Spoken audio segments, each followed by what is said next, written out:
السلام علیکم۔ راحت نیوز میں آپ کا خیر مقدم ہے۔ میں حضرت مولانا محمد قاسم مظاہری صدر المدرسین مدرسہ ریاض الرضوان علی نگر ضلع مئو کو اولاد کے حقوق کے موضوع پر مختصر بیانات کے لیے مدعو کر رہا ہوں۔ نحمدہ و نصلی علی رسول الکریم، اما بعد، قال النبی صلی اللہ علیہ وسلم: الا کلکم راعٍ وکلکم مسئول عن رعیتہ، او کما قال علیہ الصلاۃ والسلام۔ حضرات گرامی، محترم بزرگوں اور ملت اسلامیہ کے نوجوانوں، آج میں اولاد کے حقوق سے متعلق چند باتیں عرض کرنا چاہتا ہوں۔ عموماً لوگ والدین کے حقوق کے بارے میں بیان کرتے ہیں اور اس موضوع پر اکثر جگہوں پر باتیں ہوتی رہتی ہیں۔ چونکہ انسان کی فطرت ہوتی ہے، وہ ہمیشہ اپنے حق حقوق کا طلبگار ہوتا ہے، اس لیے اسے اپنے حق حقوق کی باتیں کرنے ہی میں بہتری معلوم ہوتی ہے۔ ہم آج کی اس ویڈیو میں اولاد کے حقوق کے بارے میں کچھ بتائیں گے۔ اللہ کے رسول صلی اللہ علیہ وسلم نے فرمایا: الا کلکم راعٍ وکلکم مسئول عن رعیتہ، کہ خبردار، ہوشیار رہو، سنو، تم میں کا ہر ایک نگہبان ہے، اور ہر ایک نگہبان سے، ہر ایک ذمہ دار سے اس کی ذمہ داری اور ماتحتی میں رہنے والوں کے بارے میں پوچھا جائے گا۔ کسی نے کہا کہ رکھو اپنے بچوں کے کردار پر نگاہ، کل دن اس کے بارے میں تم سے پوچھا جائے گا۔ اس لیے اللہ کے رسول صلی اللہ علیہ وسلم نے اس حدیث کے اندر خاص طور سے والدین کو اولاد کے حقوق کی طرف توجہ دلائی ہے کہ اولاد، اس کے بھی کچھ حقوق ہوتے ہیں جن کو ادا کرنا والدین کی ذمہ داری ہوتی ہے۔ حدیث کا مفہوم ہے کہ ماں باپ اپنی طرف سے کوئی اگر بہترین گفٹ یا کوئی بہترین تحفہ اپنے اولاد کو دے سکتے ہیں تو وہ بہترین تعلیم و تربیت ہے۔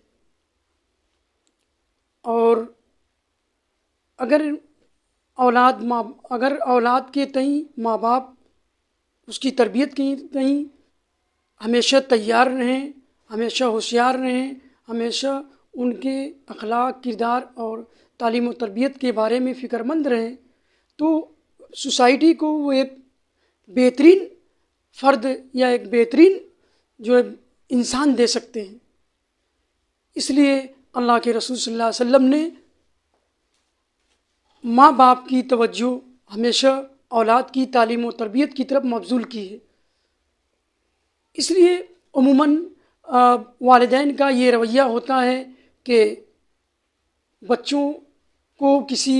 اسکول یا مدرسے میں ڈال کے اس کی طرف سے مطمئن ہو جاتے ہیں کہ میں نے اپنے حق حقوق کی ذمہ داری اب اسکول مدرسے کے ٹیچروں پر ڈال دی، اور وہی اس کے ذمہ دار ہیں۔ جبکہ حقیقت یہ ہے کہ ان کی اولادیں زیادہ تر وقت وہ اپنے گھروں میں، اپنے ماں باپ کے بیچ، اپنے گھر خاندان کے لوگوں کے بیچ میں گزارتی ہیں، اور اسکول کے اندر 24 گھنٹے میں سے زیادہ 6 گھنٹے وہ اسکول کے ماحول میں رہتی ہیں، اور 18 گھنٹے وہ اپنے ماں باپ، بھائی بہن اور گھر خاندان کے ماحول میں رہتے ہیں۔ اس لیے ایک اولاد کے لیے جو سب سے بہترین تربیت گاہ، جو سب سے بہترین تعلیم گاہ ہو سکتی ہے، وہ اپنے گھر کا ماحول ہے۔ اس لیے ہمیشہ ذمہ داروں کو اپنے گھر کے ماحول کو درست رکھنا چاہیے، اس لیے کہ سب سے پہلے جو بچہ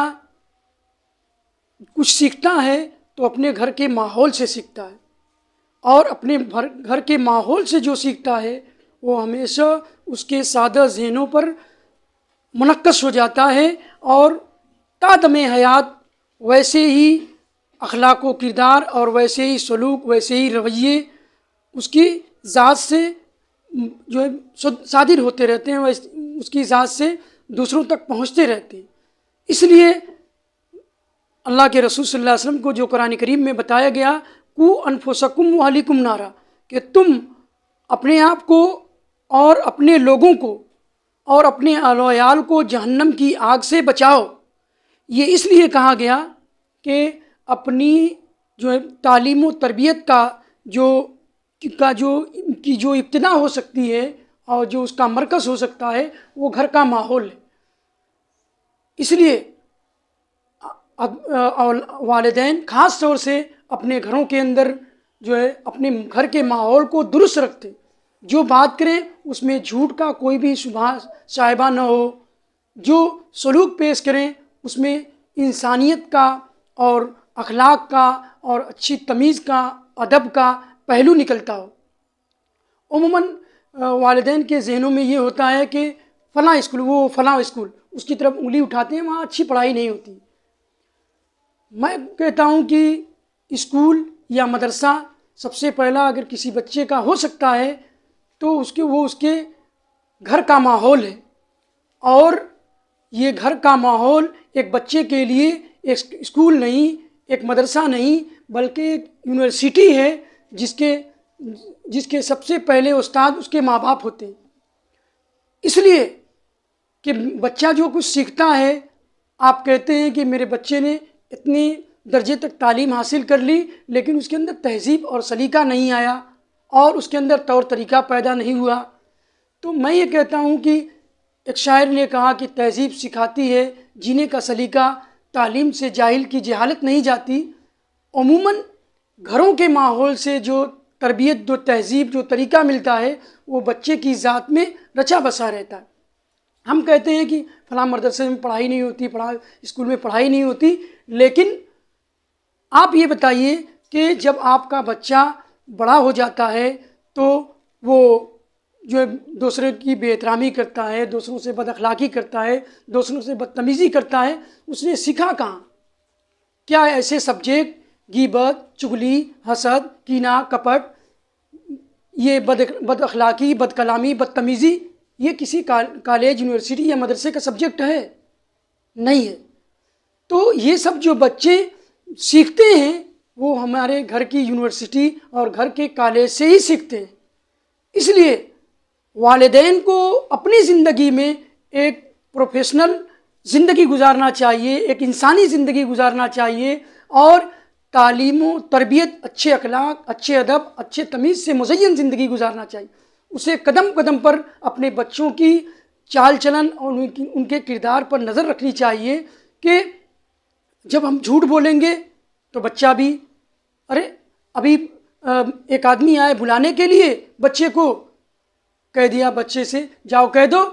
ابو نہیں ہے۔ اب بچے کے ذہن میں یہ آیا کہ ابو جھوٹ بول رہے ہیں، ایسا لگ رہا ہے کہ جھوٹ بولنا صحیح ہے، اس لیے اس کے ذہن میں جو جھوٹ کی برائی، جو شناعت، جو قباحت اس کے دل میں رہتی ہے وہ دھیرے دھیرے نکل جاتی ہے۔ یا والدین اپنے گھروں میں بیٹھ کر بچوں کے بیچ کبھی کہتے ہیں دادی اچھی نہیں، انہوں نے ہمارے ساتھ ایسا کیا، دادا اچھے نہیں، انہوں نے ہمارے ساتھ ایسا کیا، چچا اچھے نہیں، انہوں نے ہمارے ساتھ ایسا کیا، یہ لے لیا وہ لے لیا۔ تو اس سے بچوں کے دل و دماغ میں جو بڑوں کے تئیں ادب و احترام کی جو گنجائش رہتی ہے وہ دھیرے دھیرے ختم ہو جاتی ہے۔ یہ اولاد جو ہے اپنے ماں باپ سے ہی بے احترامی، بد اخلاقی اور بڑے چھوٹوں کا ادب جو ان کے اندر ختم ہو رہا ہے، وہ ماں باپ کے غلط ماحول کی وجہ سے، کہ جو اپنے گھروں میں بیٹھ کر اپنی چھوٹی چھوٹی اولادوں کے بیچ میں باپ، دادا، بھائی، بہن، چچا کے متعلق جو بات کرتے ہیں، اس کی وجہ سے ان کے ذہن و دماغ میں یہ سب ایک خاکہ بن جاتا ہے اور وہ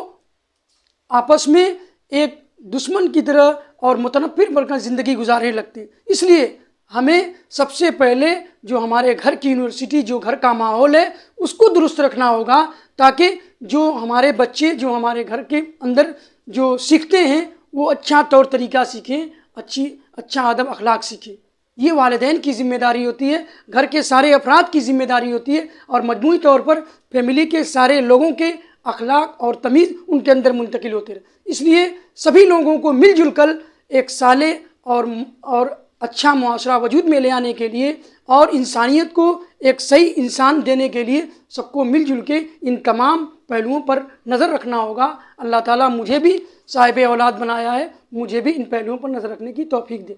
وما علینا الا البلاغ۔